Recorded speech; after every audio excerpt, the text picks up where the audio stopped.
everyone, I'm Kim Bremer, your host today for another edition of BoviNews, keeping you up to date on the cattle industry's latest in technology, management, genetics, and more.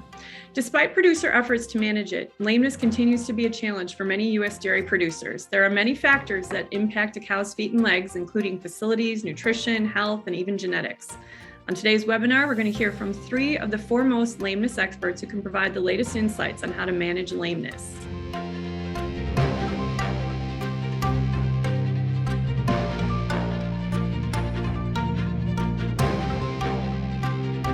Our first presenter is Dr. Nigel Cook. He's a professor in the Food and Animal Production Medicine section of the University of Wisconsin-Madison School of Veterinary Medicine.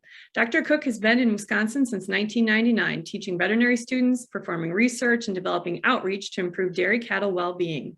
His particular interests include lameness prevention, cow comfort, and improving facility design.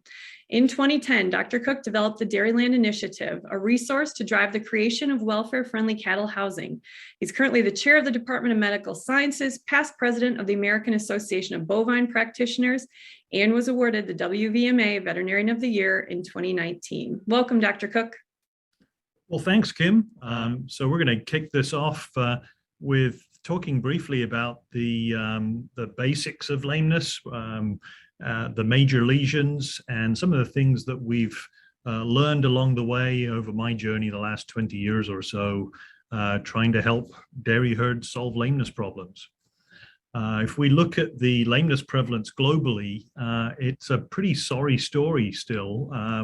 Studies between 2003, 2019 suggest that we're still in a situation where about 23% of cows are lame. That means nearly a quarter of our cows walking with a noticeable limp. Within that data, there are some hopeful trends. Certainly in the upper Midwest, we've had a leg up. We've been working really hard, and there's some signs we're making some improvement. North of the border in Canada, still work for improvement, but there are some improvements being made there. But elsewhere, we're still dealing with a recalcitrant problem, really a high level of lameness. And it's not through lack of knowledge. We have extensive literature, a lot of information on how to fix lame cows through improved cow comfort, comfortable places to lie down on, good manure management, keeping cows clean, providing good flooring surfaces, and then having an organized hoof care program. Trimming cows regularly, using an appropriate foot bath, and prompt recognition and treatment of lame cows. So we know how to do it. The problem seems to be that we haven't managed to convince the dairy producers to adopt these processes. Except when we actually look at the farms that have done that, and this is a group of elite herds averaging 90 plus pounds of milk per cow per day. So they're getting the production. But they're also managing lameness. This group on deep-bedded stall surfaces are averaging 11% lameness, which is very close to our goal of fewer than 10% of the cows lame and less than 1% of cows severely lame. They do it through deep loose bedding, predominantly sand in the upper Midwest, where 70% of these herds were using that type of bedding surface. They're using it with 2-row pens, with headlocks at the feed bunk, with rubber surfaces, particularly around the parlor and holding area. They're doing it with heat abatement, putting fans over the resting area, and they're doing it with regular hoof care. Almost all these herds trimming at least once a lactation, many twice a lactation, and foot bathing frequently to control infectious causes of lesions. Which gets us onto our famous 5. These 5 lesions pretty much constitute 90% of all the lesions creating lameness problems in our dairy herds. Infectious problems, foot rot, digital dermatitis, and structural lesions, ulcers, white lines, and lesions of the toe. And these data come from about 207 dairy herds recently collected from a commercial company with their field staff downloading information from commercial dairy farms. Mean herd size around 2,500 cows, so representing some larger herds varying from 173 cows all the way over 20,000 cows. And this is just a reminder that the famous five are still the famous five. It's digital dermatitis, it's white lines, it's sole ulcers, toe lesions, and foot rot. These are the issues that we need to find solutions for on our dairy farms. And we do that with good hoof trimming. Karl's here is going to tell you the rights and wrongs of hoof trimming to restore a more upright claw angle, to balance the weight between the inner and the outer claw, and the benefits of regular trimming, unless there are wear issues. And so there are certainly more complexities in our larger farms where wear becomes a problem. Digital dermatitis, the most common lesion that we see, can be divided into these inactive and active lesions.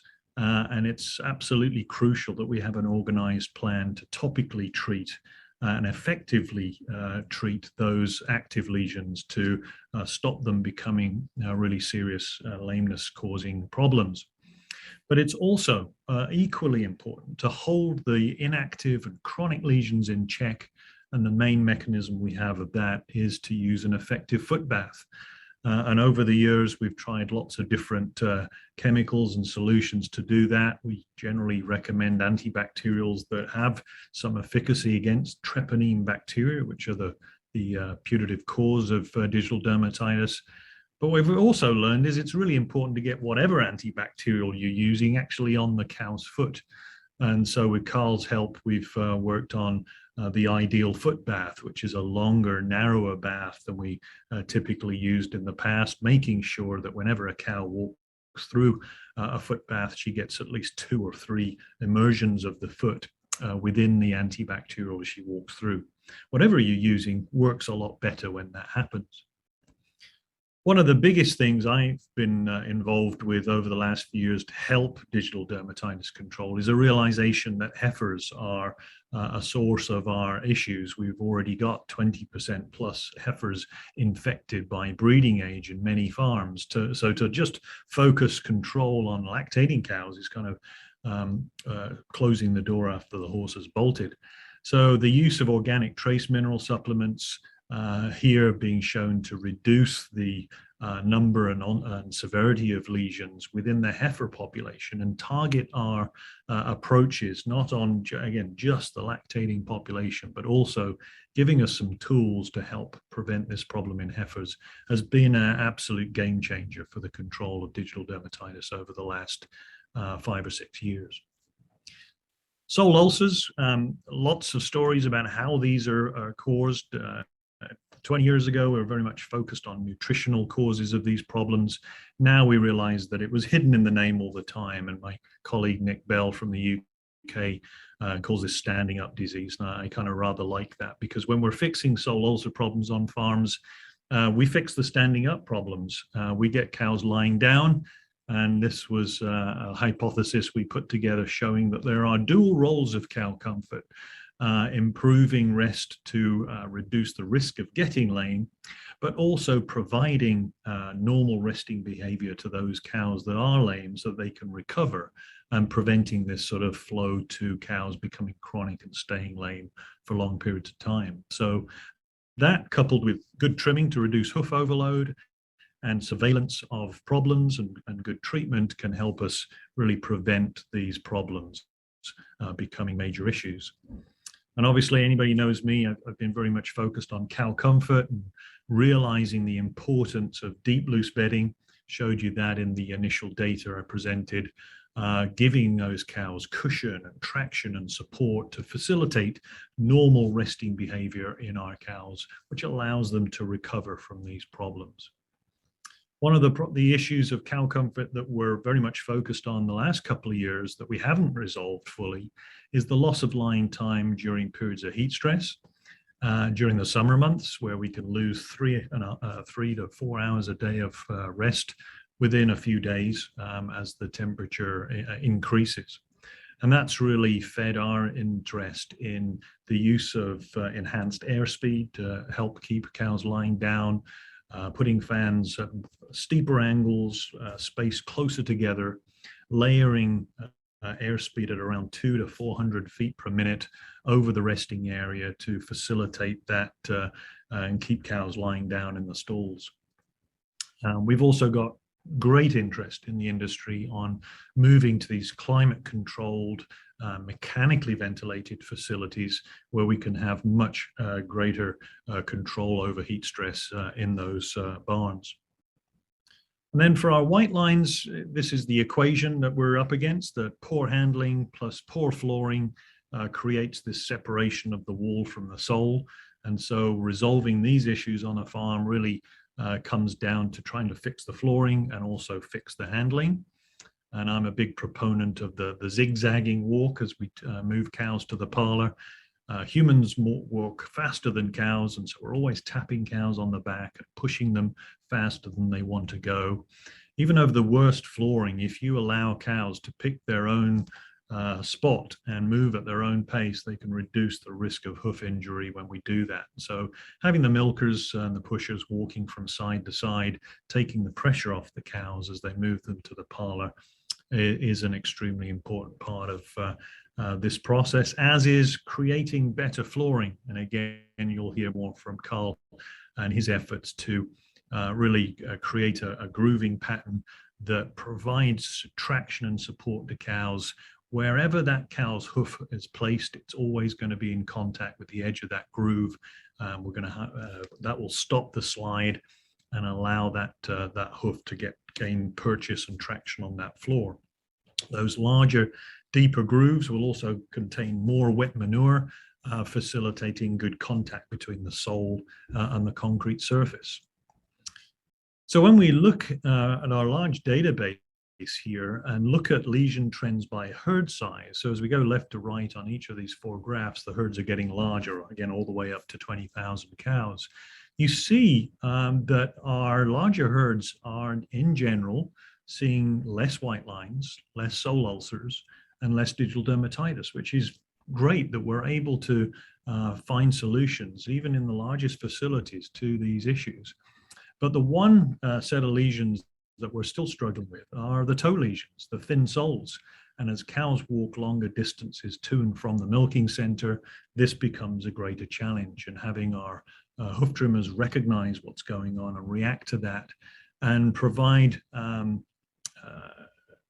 enhanced control measures that address these issues is vitally important. So here's an example of a toe lesion with a separation of the wall, not in the typical place, 2/3 of the way back from the toe, but in that toe region because of that thinness of the horn in that area.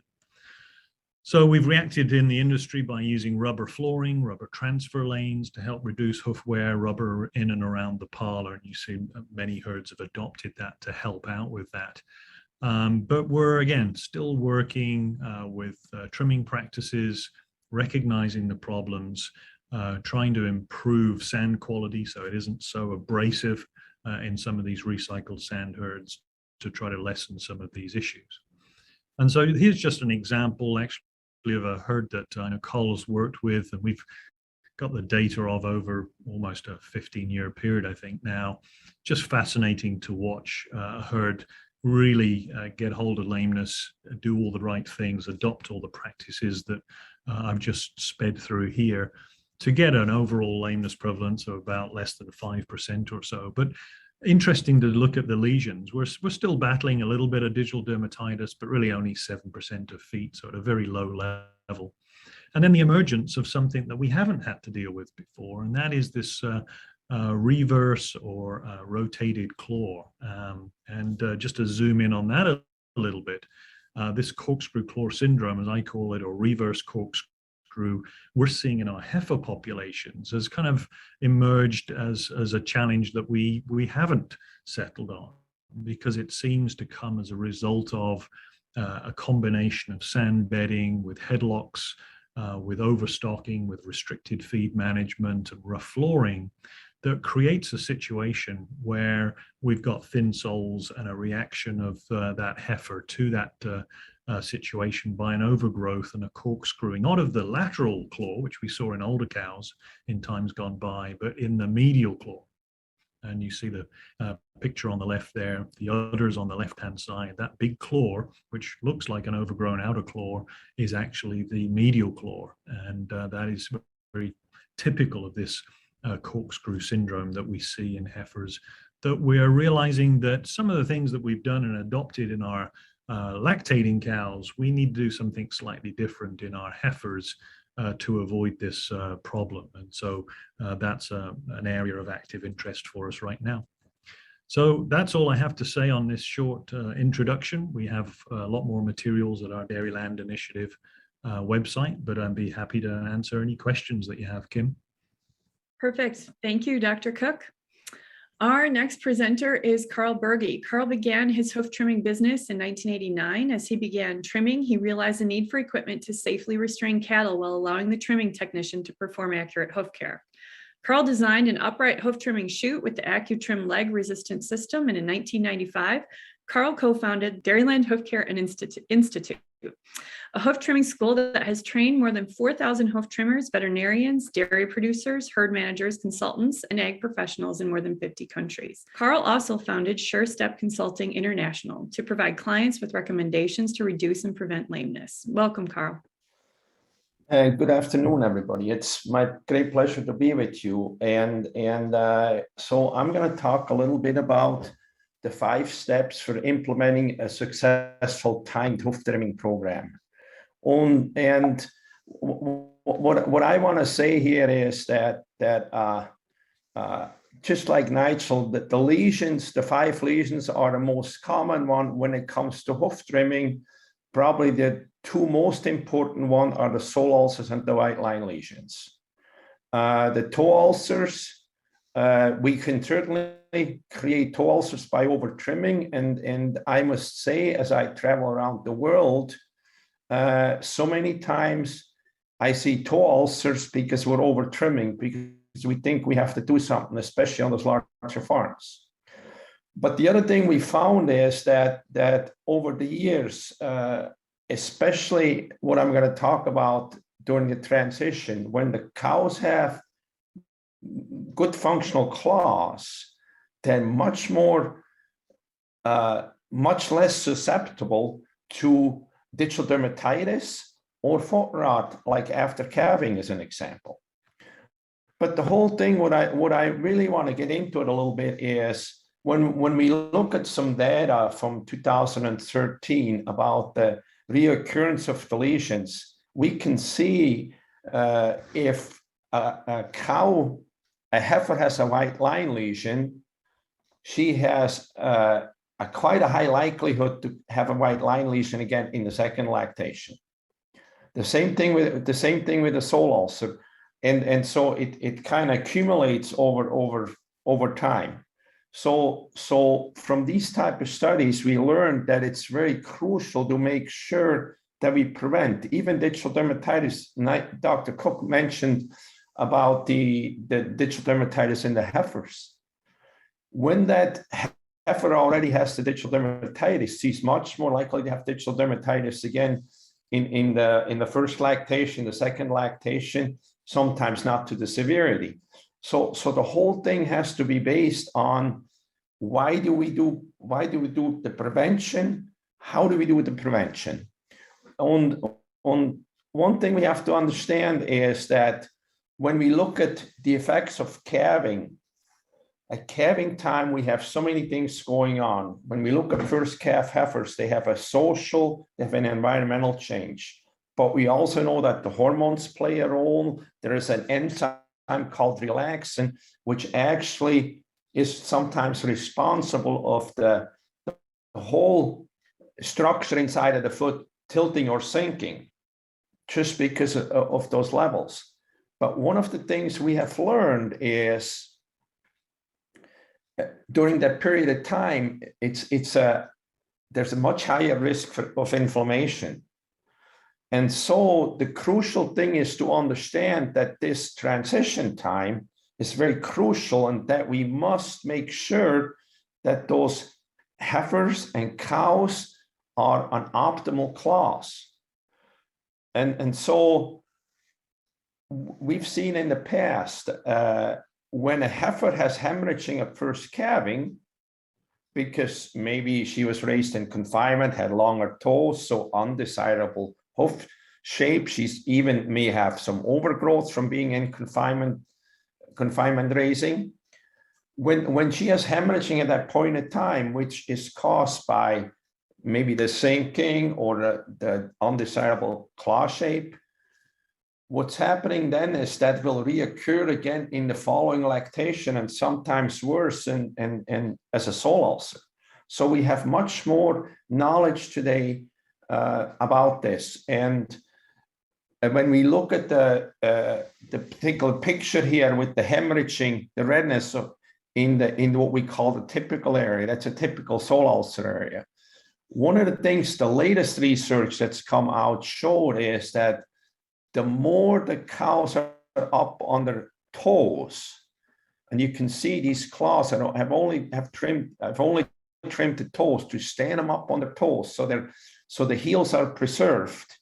What's happening is the weight distribution, it's much better distributed throughout the claw, especially to the outside hoof wall. And it takes the pressure off the typical sole ulcer site. There is much less trauma when we do that.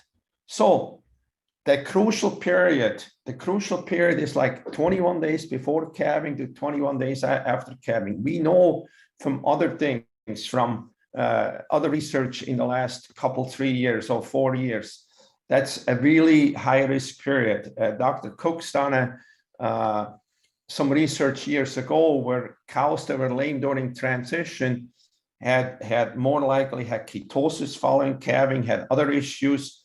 And so we have to really focus on making sure that things go well during that transition. And when we go on,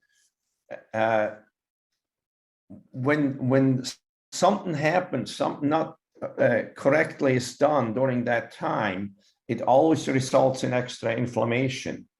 And that inflammation results in damage to the corium, damage to the other underlying tissues, and so that makes the lesions reoccur in the following lactation.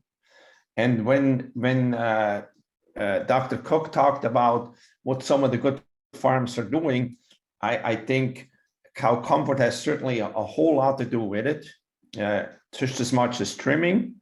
But the other thing we need to make sure is that we do the trimming at optimal times. When we look at the whole wheel of the whole lactation cycle, there is like the red period that we just talked about, close up and fresh cow period. I don't want to have a lame cow during that period. I want to try to prevent it, because there's too many reverse effects if we have problems. And then the next red period is between about 45 or 50 days to about 100 days. We want them cows to peak. We want them cows to cycle, so we can, in some cases, we can breed them back. So for me, intervention in those periods, we always sacrifice. We sacrifice on everything. We know also today from some data that if there is lameness during close-up and transition, a lot of times those cows do not finish the lactation, or they don't become pregnant. So for me, it's on many farms, if we have a lameness issue post-calving, we need to take a much closer eye in the dry period, or at least what we've started doing on some farms, as the cows are moved to the close-up pen, we take a close look at them and see if they're all right. Because this is the last time we want to put her in the trim chute, because after that 21-day period, we want her to make sure she has a good transition and a good start of the lactation for her first 21 to 30 days. And then again afterward. So we don't want to compromise health or production through any of this, even like in the peak production period. I think what I'm seeing today is, with farms that I work with, if we focus, do not have lameness during those periods, we have higher production, we have better reproduction, cows just hold on, and it's really fun working with those farms. And another thing to quick look at here is, in the center of the slides, we see the temperatures. This is a study from 30 farms, 4,000 cows on Dairy Comp 305 up in Hokkaido, Japan. And it's a 2-year study. And what we can see is that when the temperature rose about to 25, peak temperature was about 25 degrees during the day, and at night it was down 25 degrees Celsius, which would be roughly 75 degrees. And a low temperature was up 50 degrees, 15 degrees Celsius, so about 60 degrees. We can see that the soil ulcers peaked a little bit after that peak period, about 2 months after that hottest time of the year. But the other interesting thing was in this particular study that there was a fair amount of lame cows, fair amount of soil ulcers in the first 30 days of lactation, and a fair amount of lameness in early lactation. So what we learned from this is that the dry cow period, so the cooling like Dr. Cook talked about, and making sure the dry cows and close-up cows go through a perfect period is crucially important to keep that lameness past calving low or low all the way through. And I think what we have to understand is when the cow becomes lame in the first 30 days of lactation, she is probably going to be in the trim chute again before she's to peak lactation, because it's going to take some time to recover. So we have to really look at that. About the schedule, when we talk about modern functional trimming, or the trimming what we do today, so setting them up according to the new research and taking the pressure off the soil ulcer side. You know, we have different environments, and with the deep bedded freestalls, 2 times per year generally is enough. So generally, again, I like to do them in the dry period, making sure they enter that close-up period with perfect claws. There can't go anything wrong in that 60-day period from 21 days before calving to 30 days after calving. And because then it's a good time to intervene again, to do a functional trim or just do a checkup. And so with deep bedded stalls, we can easily do that 2 times a year. In some cases where we have a lot of wear, sometimes the first lactation, second lactation, if the lesions are not present, we can get by with doing them once a year if they were done in the dry period or before calving. When we have mattress-free stall barns, we understand today that it's very crucial that we do more inspections per year, because what we know is that in a mattress-free stall barn, cows that are slightly lame automatically stand longer. So it hinders their recovery, it hinders their well-being, and when they're standing, they're more likely to become lame again. And then when we have floors where there are too many floors that are covered with rubber all over the facility, we think that rubber floors make the cows more comfortable, but in some cases, there's 2 things that rubber floors will do. One thing, we want them to reduce wear, like Dr. Cook said, but the second thing is really important is we want rubber to reduce wear, the 90-degree corners, but we shouldn't have rubber in all the pens and everything because there is no wear whatsoever. The more rubber we have, the longer the claws get, because in those cases, what's happening is the horn grows at about 3/60 of an inch per month. And if there is not any wear, then we become long toes. In those situations, we need to trim sometimes up to 4 times a year because it's just we lose that angle so quickly. So when we look at that trimming schedules, again, we need to look at the housing and the management, the group size. Larger groups of cows are in larger barns, so they're walking longer distances. The walking surfaces with the correct grooving or slippery floors, all of those slippery floors at the end will, in some cases, either cause more wear or cause more growth, because when the cows slip out, there is stimulation of the corium internally, which sometimes makes it produce more horn because of the traumatic insults. The bedding types, certainly we want deep bedded. Sand provides traction, but in some cases on larger farms, again, the problem can be that we have too much wear.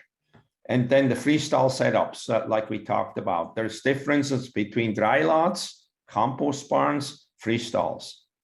Another big thing is when it comes to standing time is milking, time away from the pen, and the times milking per day, twice a day milking, 3 times a day milking, 4 times a day milking, like you do in some parts of the world. And like Dr. Cook said, the heat abatement, we saw that up above with how important it is, heat abatement all the way through, because the extra standing time that happens with too hot a cows.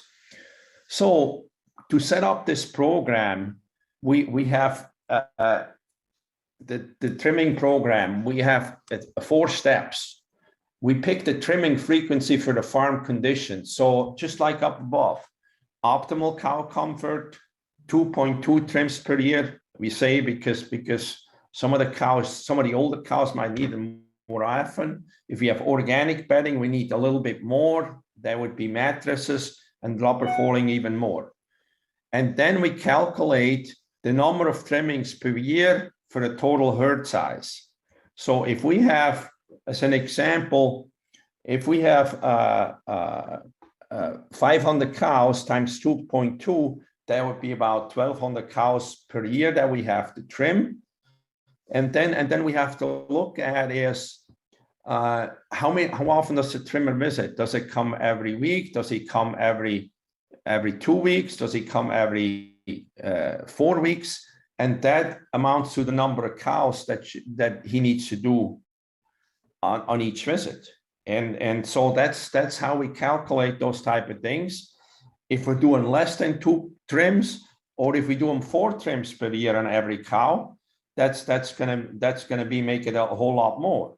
So in general, what we say, good maintenance trimming, somewhere between 50 to 75 cows per trimmer, and with 2 people on the trimming chute, we don't necessarily double the numbers. And because one of the things I think is after so many cows in a day, there is some fatigue and there are mistakes made. And those bigger farms, it's very easy to over trim if you're getting tired.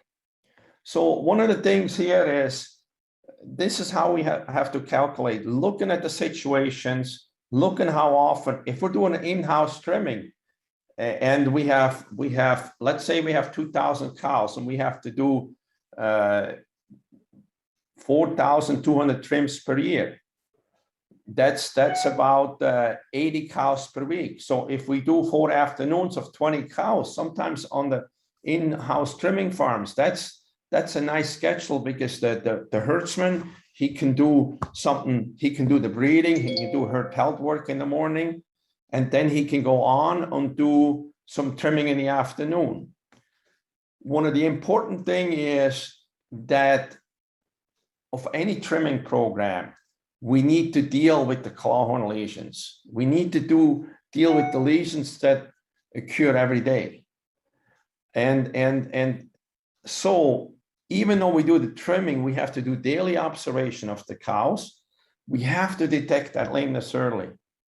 I see that time and time again, that when we wait too long, the recoveries take too late. And we need to do a much better job of treating those lame cows early as well, because we know the earlier we treat, the quicker we apply a block, the quicker the cows recover.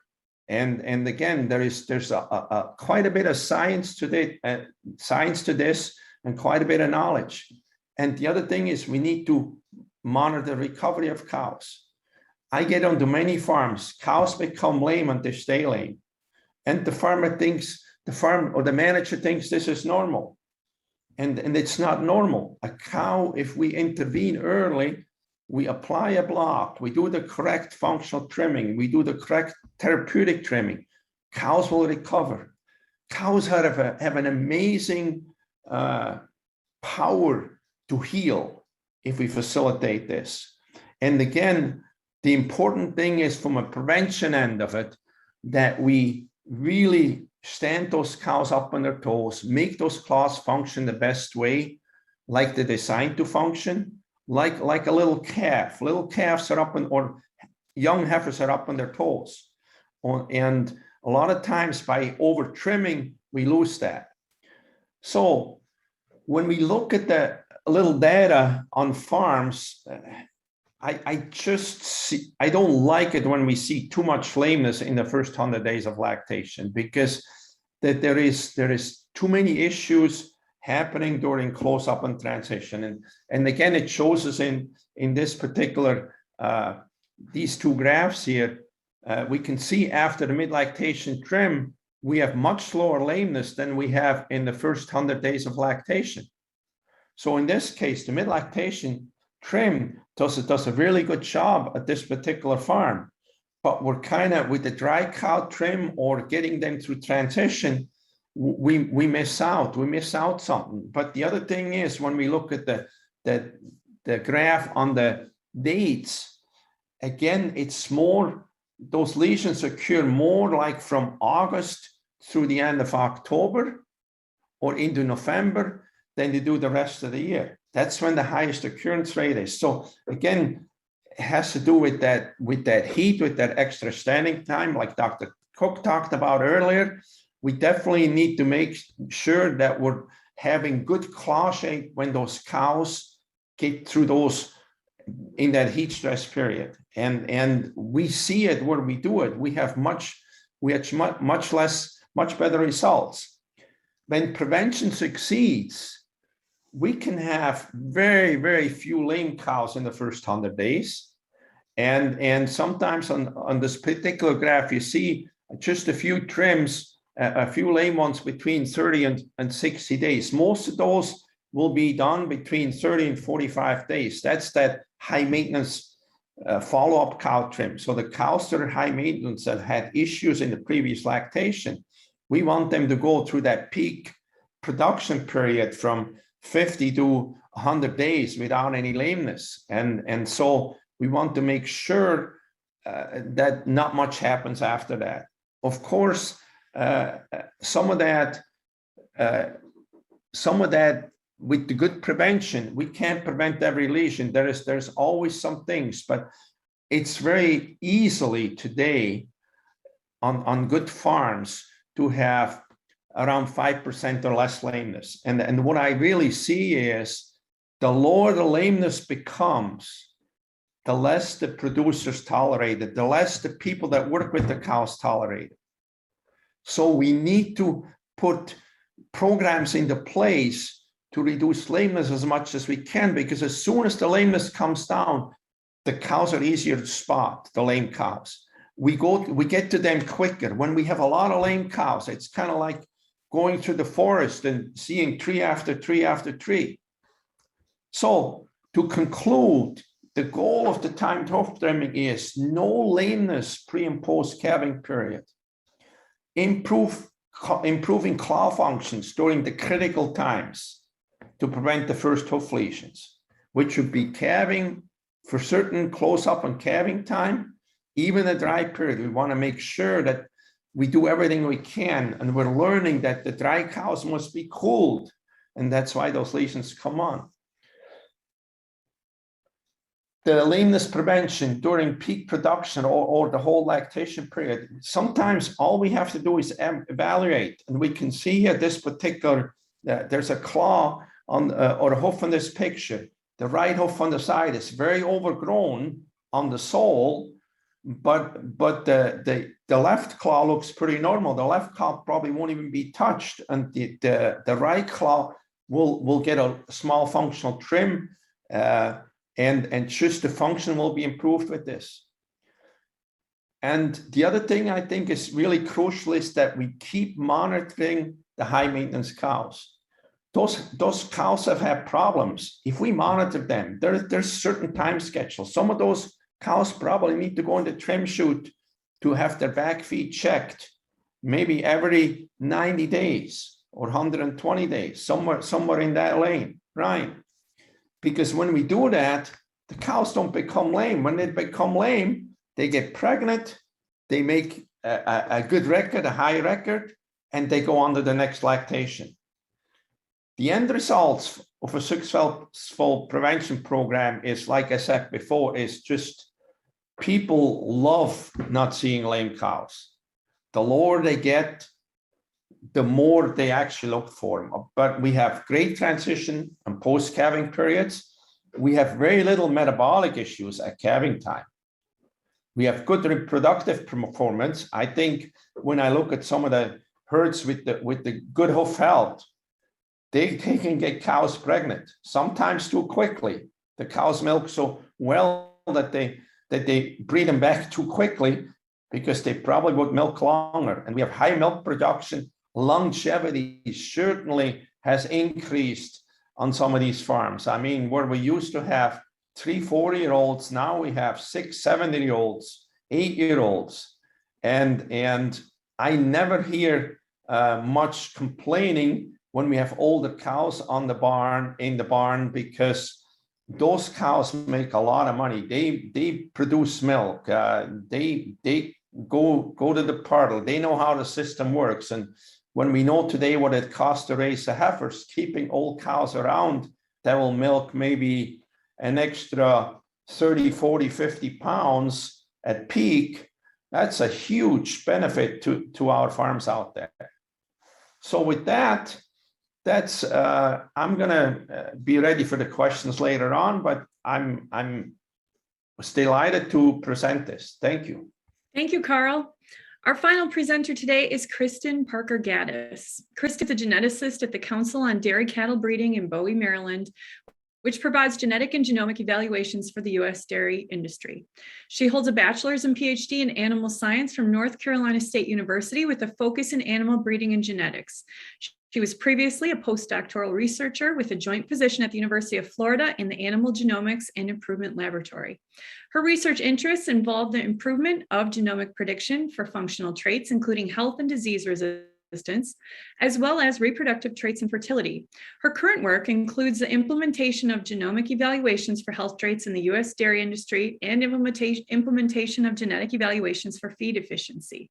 She's involved in the continual improvement of the National Dairy Evaluation System, including the introduction of new traits and new data sources, data standards and handling procedures, and improvement of currently available traits. Welcome, Kristen.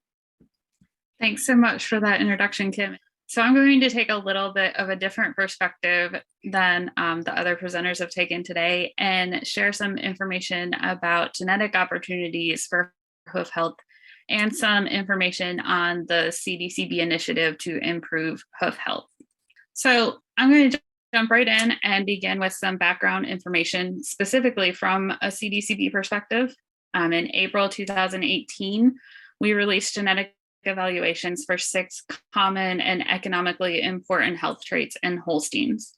So these included resistance to mastitis, milk fever, displaced abomasum, ketosis, metritis, and retained placenta. And then later we also included Jersey animals in those evaluations. But as you'll surely note, however, lameness was not initially included in those. And this is largely due to the fact that the available data were inconsistent and resulted in a heritability of essentially 0. So that indicated that minimal genetic progress would be possible. So to expand upon this a little further, I want to compare lameness to another health event such as a displaced abomasum. So in the case of a DA, the trait definition is very clear: movement of the abomasum to the left or right side. So it's diagnosed with minimal ambiguity. And there's also a limited number of ways that people typically abbreviate displaced abomasum, most frequently just as DA, but sometimes people may refer to it as LDA or RDA to indicate the side of displacement. So with those few acronyms, we can capture most of the DA events that are occurring on the farm. And then lastly, there's usually just one primary reason that a cow experiences a DA, and that's due to her anatomy. So now let's shift gears and look at lameness from those same perspectives. So lameness is not a simply defined trait. What one producer classifies as lame can be quite different from what another producer would classify as lame. There's also a large number of ways that people abbreviate lameness, specifically in the herd management software. So we have to be able to capture all of those in order to identify all the incidences of lameness that are occurring. So on top of that, people can also use the same acronym to indicate different events. So while one farm may use the acronym Hoof to indicate a routine hoof trimming, another farm may use Hoof to indicate a hoof problem. And lastly, there are a number of causative agents that may result in lameness. So everything from environmental pathogens or infectious pathogens, metabolic reasons, or even just one cow stepping on another one. So all of these characteristics of the general trait of lameness is why the heritability can be so low and why we didn't initially include it in the CDCB health evaluations. So with that being said, I think all of us that are here today are likely aware of the importance of hoof health and preventing lameness. So both from a producer standpoint and from a consumer or societal standpoint. So we know that approximately 50% of cows will likely experience a hoof health event at some point during their productive life. And we also know that this results in increased costs of production due to increased labor, decreased production, decreased fertility, and additional veterinary costs. So an average cost from a paper in 2010 estimated that about $150 per incidence of lameness due to lost milk, treatment costs, and reduced fertility. So then from a societal standpoint, lameness is a visible and easy to understand health event. So we can all understand a hurt foot or leg, and it's likely that this will start to receive even more emphasis from the general public. And then another societal impact resulting from incidents of lameness is the use of antibiotics for treatment. But if we can reduce the number of animals experiencing a hoof health event, then we could potentially also reduce the number of animals that require antibiotics for treatment. So despite this importance, there is a disconnect between the data that are collected on farm related to hoof health and the use of those data, both for management purposes and also potentially for genetic evaluations. So despite low heritabilities in general, which indicate that a large component of hoof health is related to the environment and management, much as we've heard in the past two talks, the importance of those components, genetic selection can help us to achieve permanent and cumulative improvement in hoof health as well. So this is where the collaborative project between CDCB and the University of Minnesota hopes to make an impact. So this project is entitled Reducing Lesion-Related Lameness using a combination of epidemiological, genomic, and extension approaches. But before I go further into the details of the project and our objectives, I want to touch on the current status of data collection and research regarding hoof health and the genetic evaluations of hoof health. So to start with, I'm going to look at the data collection. We've discussed that inconsistent data are an issue for hoof health data, but there are standards out there to use even at least as a starting point. At the international level, the first edition of the ICAR Claw Health Atlas was released in 2015, and then a second revision recently released in January of 2020. So this atlas describes the best practices for recording hoof health events to aid in the standardization and harmonization of data collection. And it provides details and visual examples as shown on the right side of the screen of examples for the lesions most frequently encountered. And then at the US level, the CDCB can receive hoof health data similarly to other health traits through Format 6 records that are sent by the DRPCs. Format 6 includes a health event code for lameness as LAME or lame, as well as a management code for locomotion as LOCO. At this broad level, however, without additional information, it's difficult to identify true incidences of a hoof health event, as we previously discussed. So in 2017, we expanded the ability of Format 6 to capture some of this more detailed information. So first, we have also included a general cause of lameness, whether that be an infectious or environmental or other. And then an additional identification of a specific hoof problem could be included, similar to what was outlined in the ICAR Atlas. However, that's not to say that we necessarily need to capture as many types of hoof lesions as is outlined in either the ICAR Atlas or the Format 6. We could do a much better job than we currently are doing, just being able to capture, say, the famous 5 or so, the most common hoof lesions. So if we take a quick look at what the current CDCB cooperator database includes regarding hoof health, there are currently approximately 2 million general lameness records for Holsteins. So this figure includes both the incidences of lameness and the healthy contemporaries that were in the herd at the time. The average incidence of lameness in these data is approximately 7%. And likewise, there are about 400,000 lameness records and healthy contemporaries for Jersey breed with an average incidence of 4%.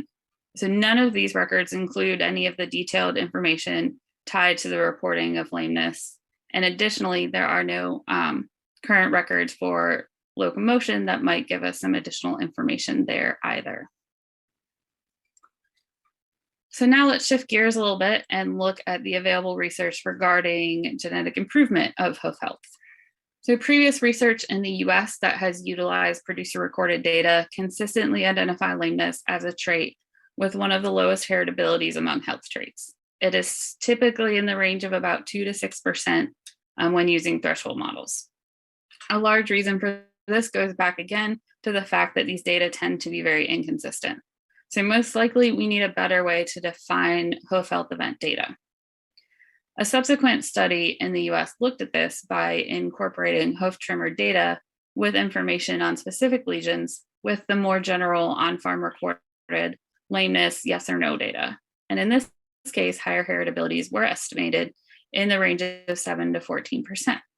Then if we look at research from Canada, they also were able to estimate higher heritabilities when using more specific data describing hoof lesions. This project involved collecting hoof trimmer data for 8 specific lesions from hoof trimmers that were specifically trained to collect these data as consistently as possible. So in this case, heritabilities were in the range of 6 to 19%, depending on the lesion. And based on these results, LactaNet introduced a genetic evaluation for digital dermatitis in 2017, and they currently provide a hoof health index that incorporates 8 different hoof lesions that are listed there on the right. So now let's get back to discussing the current project with the University of Minnesota and CDCB. And there are several objectives in the project that we hope to achieve. So first, we want to create an integrated framework that allows the hoof trimmer data to incorporate with herd management software and get that data to flow to the cooperator database. We want to bridge that disconnect that's there. Hoof trimmers will be trained to collect the necessary data as consistently as possible. And once that data can be made available and transferred to the cooperator database, similarly to other health traits, we can begin to analyze the data and develop a genetic index for hoof health. So we can assess the efficacy of this framework as well as the hoof health index by applying them on real farms throughout the project. And last but certainly not least, there's a substantial education and extension component to this project, including training of hoof trimmers, veterinarians, and farm personnel to use these data that are produced as a result of the project and provide that value back to the farm. Now, there is another component of this project as well, which is testing the use of a video analytic platform to routinely capture each individual animal's locomotion. So the cattle eye platform being tested can provide regularly collected data on each individual cow's movement through the parlor by giving each cow a locomotion score. So it can identify and flag the cows that require further examination for potential hoof problems as well. And by taking that human component out of something like locomotion scoring, we can ideally develop a process that is more streamlined and consistent while also requiring less labor on the farm, making it much easier to implement. So the catalyzed system will be tested on pilot farms, and the data will be investigated in conjunction with the data collected from the hoof trimmers as part of the project. One of the most important objectives of this project is to gather the data and make it available in a usable form for decision making. So there are multiple ways that this will occur. By creating an interface that collects and compiles the data for management purposes, as well as using this detailed data to develop and provide genetic evaluations.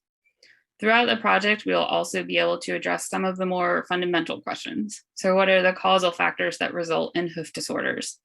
Can we identify cows for early intervention and shorten the duration of a hoof problem, or prevent more serious hoof disorders from occurring in the future? Now, before finishing up, I'd like to point out that there are ways to participate in this project if anyone's interested. Both Gerard Kramer and Elise Shipley at the University of Minnesota lead the coordination of participating producers, and I'm sure they would be glad to talk to anybody about possibilities in being involved in the project. And the email address to contact is listed on this slide, and you can also feel free to email me, and I can get you in touch with the right people as well. So with that, thank you so much for your attention, and I'd be happy to take any questions. Thank you, Kristen. So a few questions for the three of you. I think we'll start out first, Kristen, with you. Hock angle and heel depth are two structural traits that have been part of breeding programs that emphasize functional type. What impact do these functional traits or others have on lameness prevention? So previous studies have shown that there are low to moderate correlations with some of the type traits that are measured today. But as we can see that we aren't having real consistent progress in lameness like we would like, it's not, sufficiently getting the job done. So we can use some of these that have favorable correlations with lameness or hoof health as auxiliary traits and help us in selection. But we are going to need something a little more a direct trait, like we're talking about the specific hoof lesions, to make substantial genetic progress. And are we breeding cows that can withstand higher production without impacting lameness? I know this always becomes the question as we push for higher production. Are we creating more lameness issues? So there is some evidence that there are negative correlations between production and lameness, certainly, much like many of the other health traits. And that's the importance of collecting this data and being able to incorporate it into a selection index and be able to both select for higher production as well as those animals that will have healthy hoofs throughout that higher production. So it is possible, and with more data and some work, I think we can make that a little bit better than it is currently. Well, and I would say we look forward to seeing what comes out of the project, and hopefully more producers will get involved.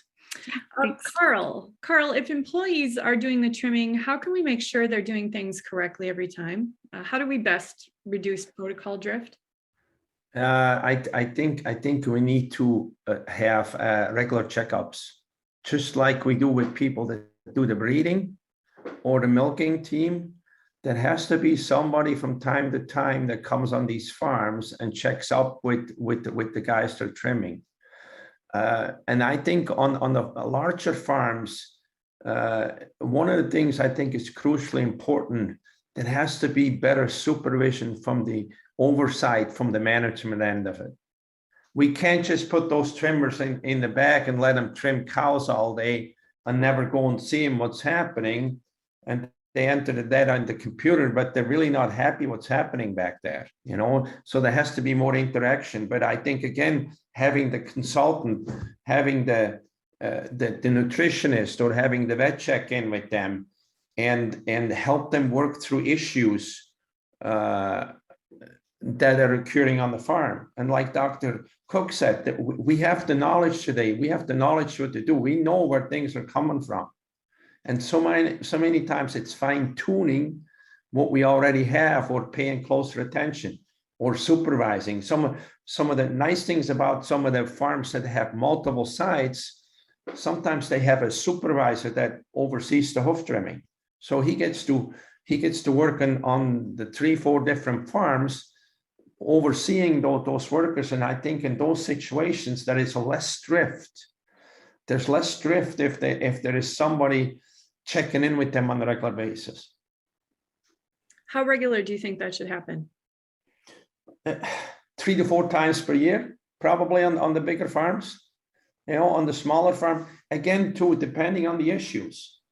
If we have farms where lameness is very well under control, sometimes 2 times per year is enough. What's actually happening is that some of the trainers get contacted regularly by some of these trimmers on the farm if they have questions or if they have an issue.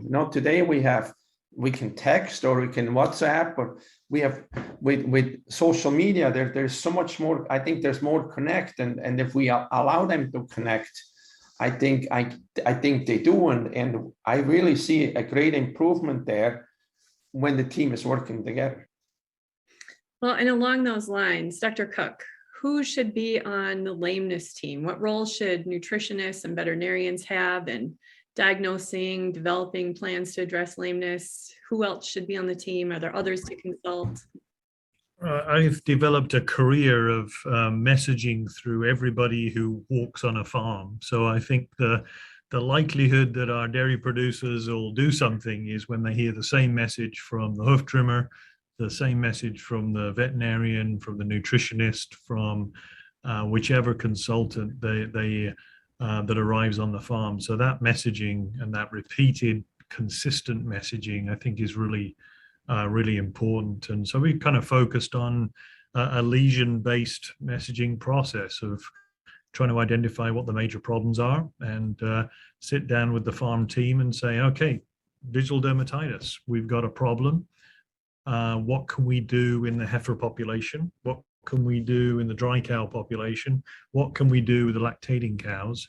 And then, have an open discussion between the trimmer, the nutritionist, the veterinarian, the farmer, and whoever else wants to be involved. But I think that, getting everybody on the same page is vitally important.